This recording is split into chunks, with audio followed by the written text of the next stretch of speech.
I am Ferdinand Marcos, and I am the President of the Republic of the Philippines. I stand today on behalf of 110 million Filipinos. Hi everyone, hello universe, it's me again. Shout out sa inyo mga kababayan. Hello sa mga Marcos, loyalist supporters, Filipino and OFW. But anyway guys, mayroon tayong upload videos update. Nako po.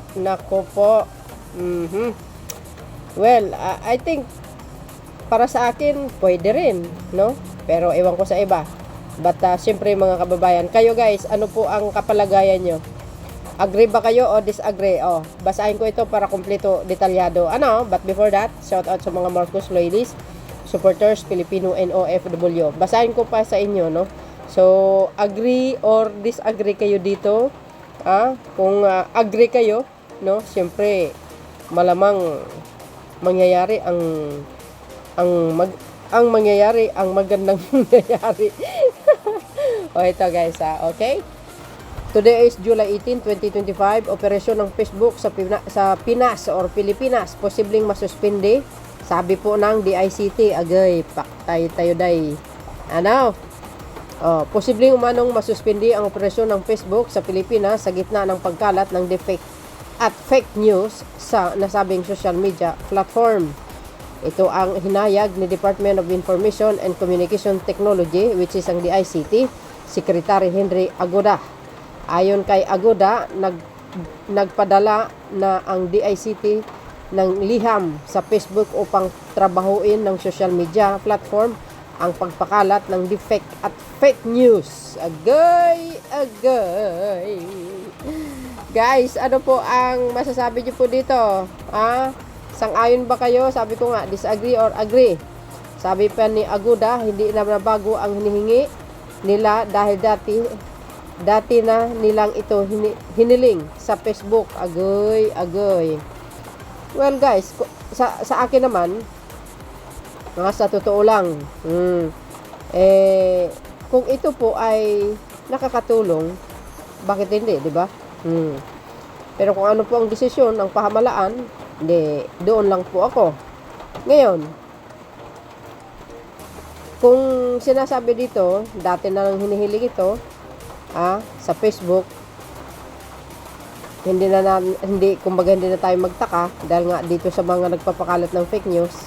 Pero wala naman nangyari before, di ba? Pero sa panahon ni Pangulong Marcos Jr., I think guys, ito sa aking kaisipan lamang, kung ang Pangulo ng Pilipinas ay hihilingan niya na isuspindi yan, posible po yan mga bes. Siyempre presidente nang ang humiling.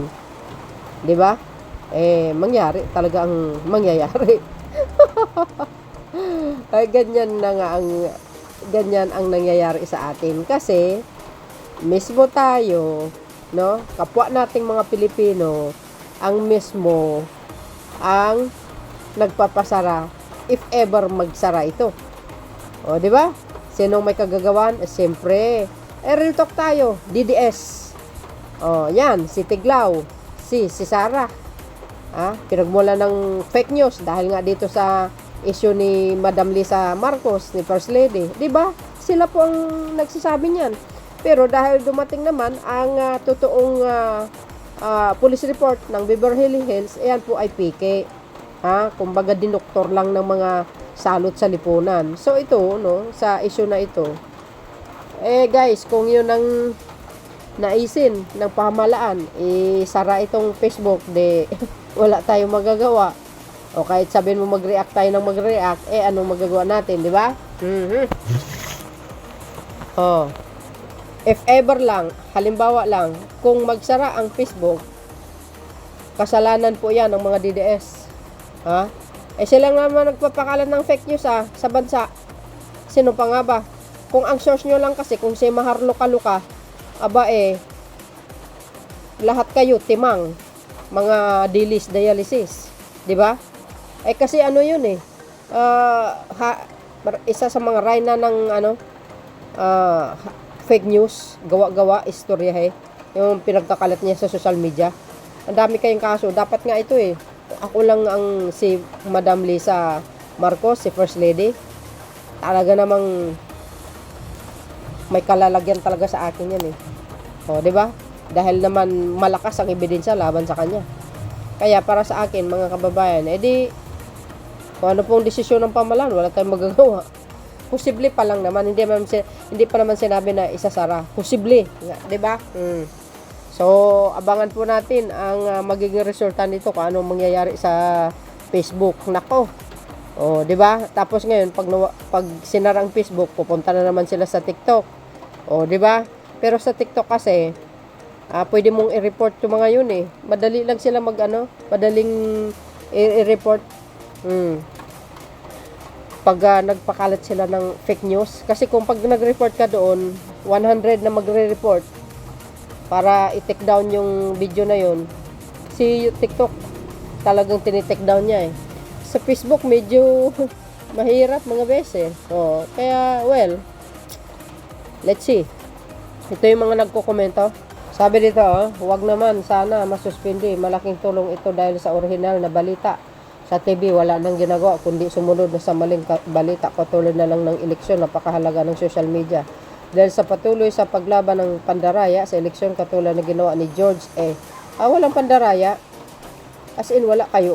DDS lang naman may gawa-gawa niyan, mga istorya Kung mayroon kayong di doon kayo sa korte. Milyon-milyon boto ang dinadaya nila, kaya dapat lang, parusahan yan, manluloko na yan makulong habang buhay yan. Kaya yung mga ay nako, mga DDS nga naman, kaya katulad niyan, 'di ba? Wala kang pruweba, wala kang ebidensya, magbibintang ka ng tao.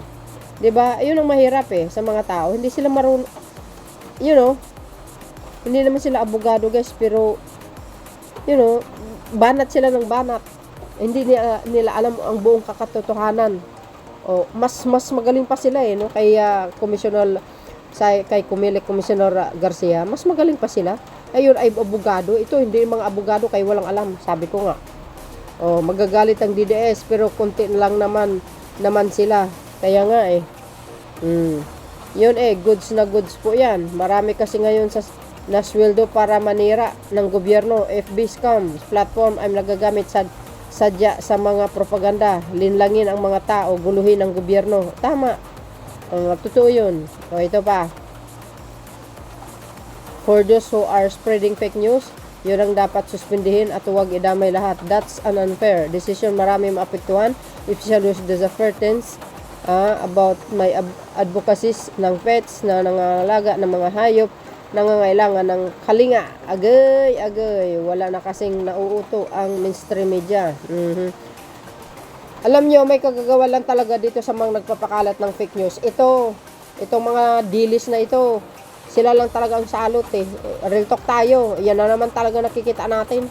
Sino ba nanggugulo sa pamahalaan? Sino ba naninira kay Pangulong Marcos Jr.? Tingnan mo si Roquita. Kung anong pinagsasabi sa Pangulo. Yan, si Sara. Kung ano lang pinagsasabi. Naniniwala sila sa kay Lucifer. Lucifer na maharloka. Kinagat nila yung yung paninira niya. Piso, suunan. 'Di ba? Buti pa nga. Agay. Mayroon naman tayo YouTube. Tama lang, dapat makakulong sa nakakatulong siya sa info, pero kung nakakasira, hindi naman maganda. Lahat ng sobra masama. Kapag hindi na-regulate, wala nang matutunan ang tao kundi mga maling paniniwala. Tayo na siguro pinakabubo kung patuloy ni pinalalamon ang utak ng mga peking informasyon galing sa FB. Yan, yung mga dilis. Walang utak ang mga yan.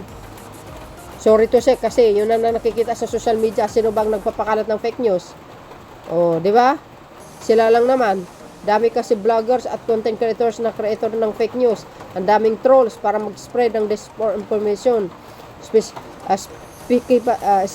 Specifically DDS. Yun. Siya na nagsabi, siya pa rin, kita nyo, napapansin. Kahit sinong tao, guys, alam na kung sino. Sino ba ang nanggugulo mula nang umupo ang Pangulong Marcos Jr.? Di ba ang mga Duterte? Alangan naman ibintang mong sa mga dilaw, sa pink. Tahimik naman ang mga yan. Sino ba ang number 1 na nanggugulo? Di ba yan si Sara Duterte? Sasabihin nyo, ginigipit kayo. Bakit? Sino bang nauna nanggugulo? Di ba si Digong? Hindi pa nga nag-file ng COC si PBBM eh. Siniraan niya, tinawag niya yung adik tsaka weak. Biro mo yun. O ngayon, sabihin yung sinuunang ng gulo. So, minsan nga, hindi nga kayo niresbakan ni PBBM ng masakit na salita. O now, gusto ko yan. O, masakit kasi ang katotohanan. O, ito, yung mga utak dilis ito. Ganyan nga, para na ma-monopolize ulit ang mga bias media at ang news. Hindi yan. Ito, para nang sa ganun, mabigyan ng sampol itong mga dilis na ito. Tama yan, para walang fake news. Masahol pa nga noon kay Duterte. Kala mo tahimik, pero silent martial law. Lahat bawal. Totoo yun. O, bawal kang mag-criticize sa kanya. O, bawal lahat. Pati nga ang Marawi, nagkaroon ng martial law yun. O, di ba? Bakit sa panahon ni Pangulong Marcos Jr. walang martial law sa Marawi? Oh, mahina lang talaga kasi ang yung diskarte ni Digong. Totoo. Oh. Talaga mahina ang diskarte niya. Wala siyang sariling diskarte, plano, o maparaan, masolusyon. Mahina ang skills ng kanyang katalinuhan. So, yun guys, ang aking pinaka-latest updates video. Kayo na pang bahalang humusga. Si Wagin on may next upload. Bye bye bye and babuhos. God bless Philippines.